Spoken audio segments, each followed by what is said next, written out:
राष्ट्रीय स्वयंसेवक संघ की यात्रा अनेक उतार चढ़ाव, कठिनाई, संघर्ष, 3 प्रतिबंध, इस सब का सामना करते करते यहाँ पर पहुंची। शायद ही किसी संगठन ने अपने जन्म के बाद अपने विस्तार में इतनी कठिनाइयों को झेला जितना राष्ट्रीय स्वयंसेवक संघ ने झेला है।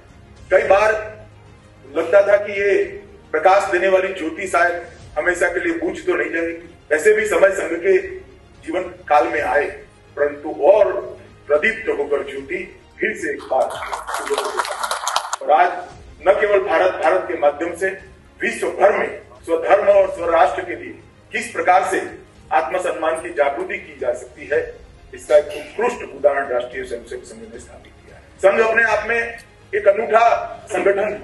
1925 का कालखंड जब संघ की स्थापना हुई, उन्हें डॉक्टर साहब सोचते थे कि देश गुलाम क्यों हुआ, और जब तक गुलाम करने वाले देश को गुलाम होने के लिए बाध्य करने वाले कार्यों को निर्मूल नहीं कर सकते, देश की स्वतंत्रता को कभी हम अक्षुण्ण नहीं रख सकते। वो डॉक्टर थे, रोग को मूल से निर्मूल करने का जो गुण था, उसी के कारण आज संघ को ये कार्य पद्धति से होने लगा। जब संघ की स्थापना की, कोई बड़े बड़े स्कूल, कोई बड़े बड़े कॉलेज, कोई बड़े बड़े थीसिस, ऐसा कुछ नहीं था।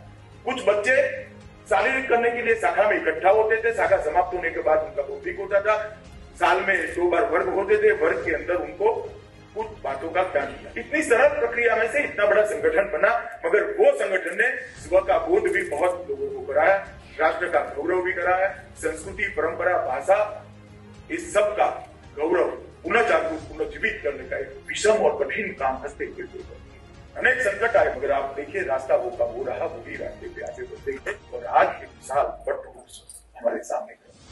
एक नागरिक को अच्छा नागरिक बनाना, राष्ट्रभक्त बनाना, इससे बड़ा कंट्रीब्यूशन देश के विकास के लिए हो ही नहीं सकता। और 100 साल करोड़ों लोग ऐसे तैयार किए जो जहां गए सरकार की नौकरी में गए, चार्टर्ड अकाउंटेंट बने, इंजीनियर बने, डॉक्टर बने, राजनीति में गए, मजदूर क्षेत्र में गए, धार्मिक क्षेत्र में गए, जहां गए एक देशभक्त नागरिक के रूप में उन्होंने काम किया है। और संघ का ये जो ट्रैक रिकॉर्ड है, इसके नाम की कोई फुटपट्टी ही नहीं।